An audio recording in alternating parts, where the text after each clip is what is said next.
abbaa kan ilmaa afuura qulqulluu sadan waaqa tokko amiin. Ijoollee firii tawaahidoo bakka jirtanitti hunda keessaniifuu nageenyi fi araarri gooftaa keenya Yesuus Kiristoos isiniif haa baay'atu. Dorgommii gaafiif deebii kitaaba qulqulluu marsaa 6ffaa seera uumamaa boqonnaa 1 haga 35 keessa kan jiru. Barsiisaan keenya Walda Sanbat gaafii nu baasanii jiranii. Akkasumas YouTubeii barsiisa keenya Walda Sanbat Innishaagar Subscribe, like, share gochuudhaan barsiisa keenya illee jajjabeessan namoota barnoonni kunii fi gaafiileen kun isaan bira geenye akka isaan bira ga'u isaan jajjabeessa barsiisa keenyaaf sagalee jireenya nuuf haa dhageessisu. Gara gaafii isinii dubbisuutti hin deema. Gaafiin isa tokkoffaan guyyaa uumamaa isa kam keessatti lafti biqiltoota yookiin mukkeen akka biqilchitu ajajamte? A. Guyyaa lammaffaa, B. Guyyaa sadaffaa, C. Guyyaa arfaffaa, D. Guyyaa shanaffaa. Gaafii tokkoffaa guyyaa uumamaa isa kam keessatti lafti biqiltoota yookiin mukkeen akka biqilchitu ajajamte? A. Guyyaa lammaffaa, B. Guyyaa sadaffaa, C. Guyyaa arfaffaa, D. Guyyaa shanaffaa. Gaafii isa lammaffaa Waaqayyo guyyaa uumamaa isa kam keessa leenca uume? A. Guyyaa arfaffaa, B.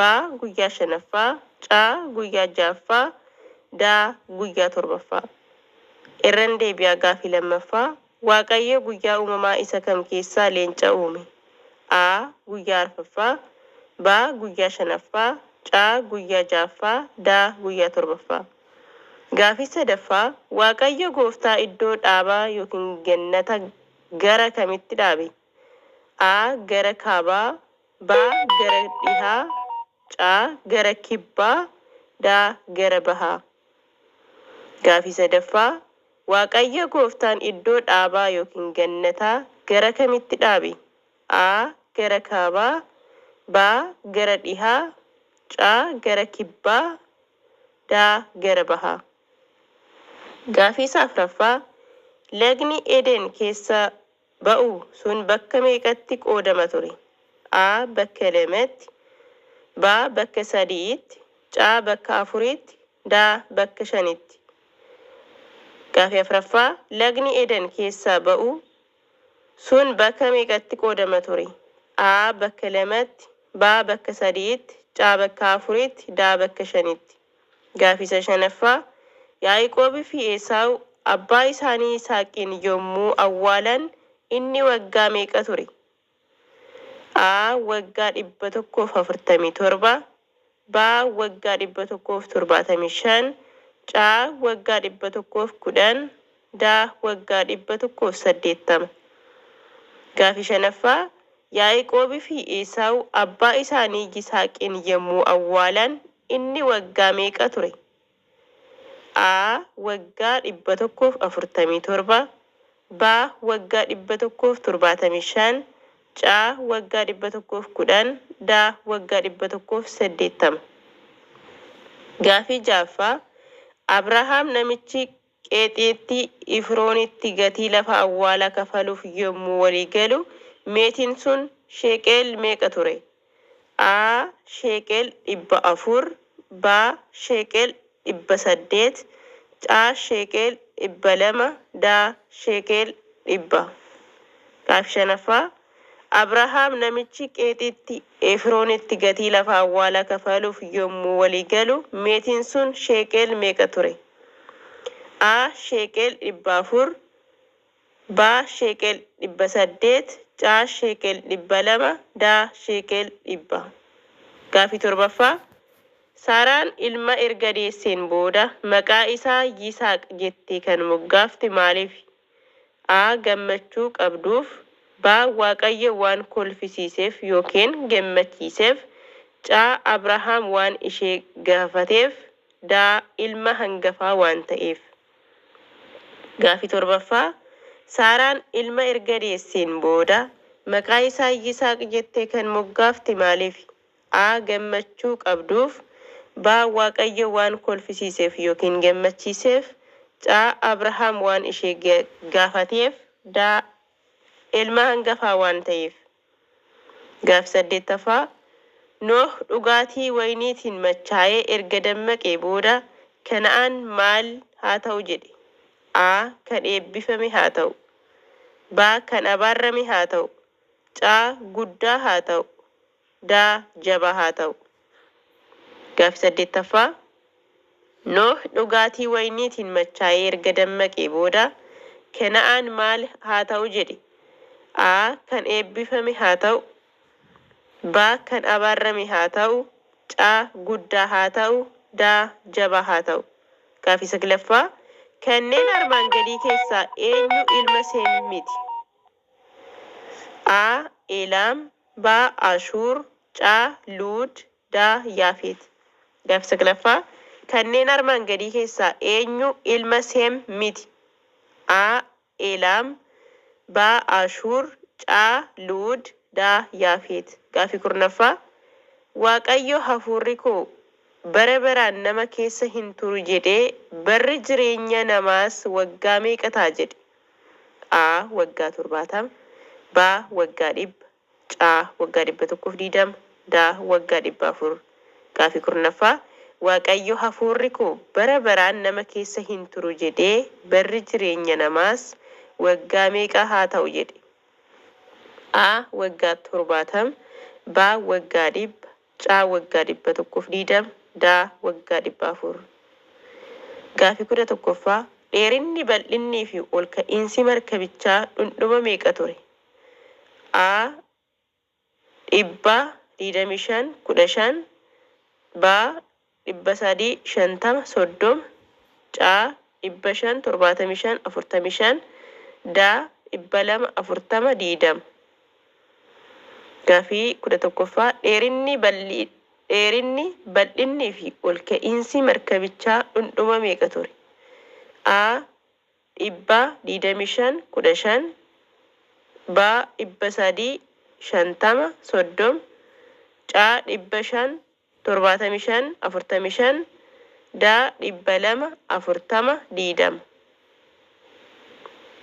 Gaaf 12ffaa Waaqayyo bineensota qulqulluu ta'an keessaa meeqa akka markabatti galchu Noohin ajaje. A. 2 2. B. 10 10. C. 3 3. D. 7 7. Gaaf 12ffaa Waaqayyo bineensota qulqulluu ta'an keessaa maqaa meeqa akka markabatti galchu Noohin ajaje. A. 2 2. B. 10 10. C. 3 3. D. 7 7. Gaaf 13ffaa kaayyoon namoota gamoo Baabiloon ijaaranii maali ture? A. Maqaa isaanii waamsisuuf akka hin baasneef. B. Bishaan badiisa jalaa ba'uuf. C. Waaqayyoon waaqeffachuuf. D. Mana bara baraan keessa jiraatan ijaaruuf. Gaaf 13ffaa kaayyoon namoota gamoo Baabiloon ijaaranii maal ture? A. Maqaa isaanii waamsisuuf akka hin baasneef. B. Bishaan badiisa jalaa ba'uuf. C. Waaqayyoon waaqeffachuuf. D. Mana bara baraan keessa jiraatan ijaaruuf. Gaaf 14ffaa intalli Loot isheen hangafni ilma deessee maqaa eenyu jettee moggaaste? A. Mo'aab. B. Amoon. C. Ben Oonii. D. Esaawu.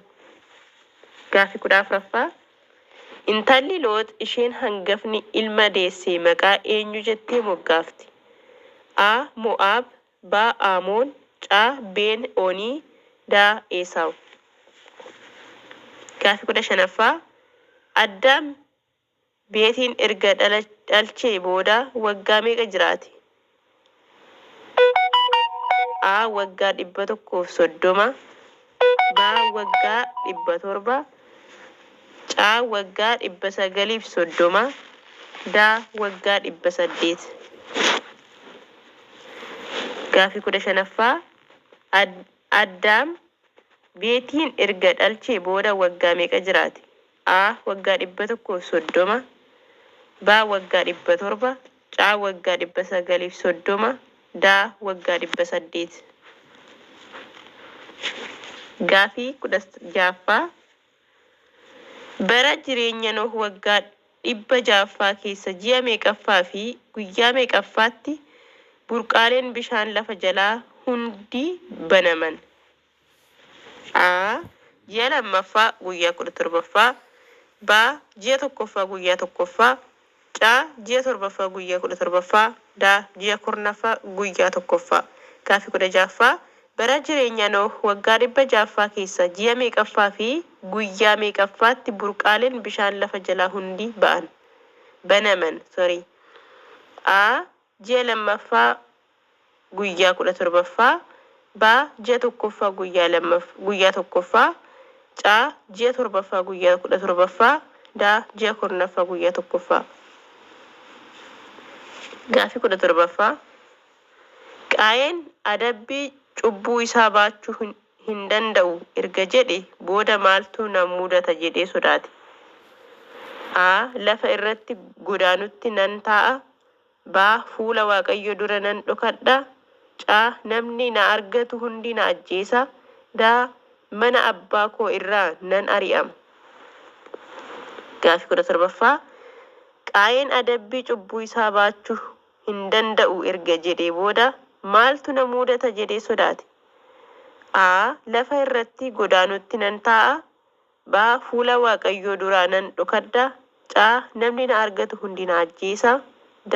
Mana abbaa koo irraa nan ari'ama. Gaafii 18ffaa Addaamiin lafa sababa keetiif Abrahaama haa ta'u erga jedheen booda Addaam bara jireenya isaa hundaa lafa irraa kan nyaatu akkamitti? A. Nagaan. B. Gammachuun. C. Dadhabbiin yookiin ittoo. D. Baay'inaan. Gaafii 18ffaa Waaqayyo Addaamiin lafa sababa keetiif abaaramaa haa ta'u erga jedheen booda Addaam bara jireenya isaa hundaa lafa irraa kan nyaatu akkamitti? A. Nagaan. B. Gammachuun. C. Dadhabbiin yookiin ittoo. D. Baay'inaan. Gaafii 19ffaa Waaqayyo Gooftaan lafii Addaam irraa fudhateen dubartii uume gara Addaamitti fidu Addaam maaliif ishee dubartii jedhee waame? A. Bareedduu waan taateef. B. Dhiira keessa waan argamteef. C. Gargaartuu waan taateef. D. Gahee haadhannaa waan qabduuf. Gaafii 19ffaa Waaqayyo Gooftaan lafee Addaam irraa fudhateen dubartii uume gara Addaamitti fidu Addaam maaliif ishee dubartii jedhee waame? A. Bareedduu waan taateef. B. Dhiira keessa waan argamteef. C. Gargaartuu waan taateef. D. Gahee haadhannaa waan qabduuf. Gaafii 20ffaa laga Eden keessaa lagni biyya Ewaalet ishee warqee gaarii qabdu naanna'u isa kami? A. Giyoon. B. Xigiris. C. Efraaxis. D. Piishoon. Gaafii 20ffaa laga Eden keessaa ba'u keessaa lagni biyya Ewaalet ishee warqee gaarii qabdu naanna'u isa kami? A. Giyoon. B. Xigiris. C. Efraaxis. D. Piishoon. Gaafii 21ffaa biyya Ewaalet keessatti warqee malee dhagaan jabaan yookiin kabajamaan argamu isa kami? A. Saanepeer. B. Luul yookiin Beedliyoom. C. Emerald. D. Almaaz. Gaafii 21ffaa biyyi Ewaalet keessatti warqee malee dhagaan jabaan yookiin kabajamaan argamu isa kami? A. Saanepeer. B. Luul yookiin Beedliyoom. C. Emerald. D. Almaaz. Gaafii 22ffaa Waaqayyo guyyaa 6ffaa irratti nama uumuun dura uumamni inni dhumaa uume maali? A. Simbirroota samii. B. Qurxummii galaanaa. caa bineensota lafaa daa hawaa yookiin xiyyaara samii. Gaaffii 22ffaa Waaqayyo guyyaa jaaffaa irratti nama uumuun dura uumamni inni dhuma uume maali? A. Simbirroota samii B. Qurxummii galaanaa C. Bineensota lafaa D. Hawaa yookiin xiyyaara samii. Gaaffii 23ffaa Waaqayyo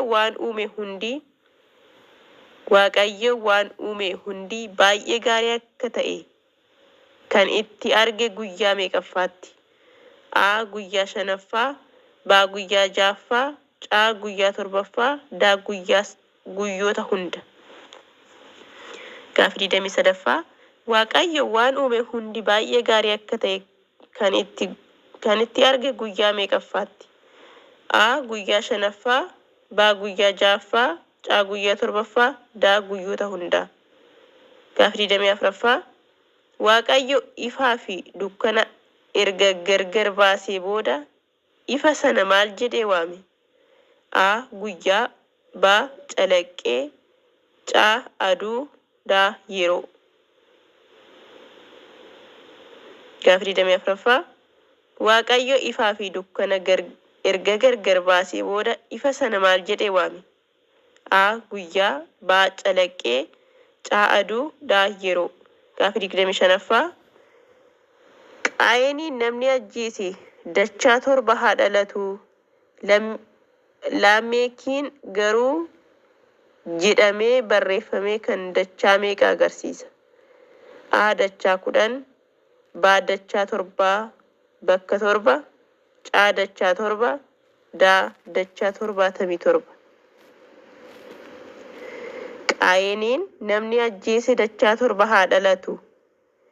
Laameekiin garuu jedhamee barreeffame kun dachaa meeqa agarsiisa? A. Dachaa 10 B. Dachaa 7 bakka 7 dachaa 70 bakka 7 C. Dachaa 7 D. Dachaa 77.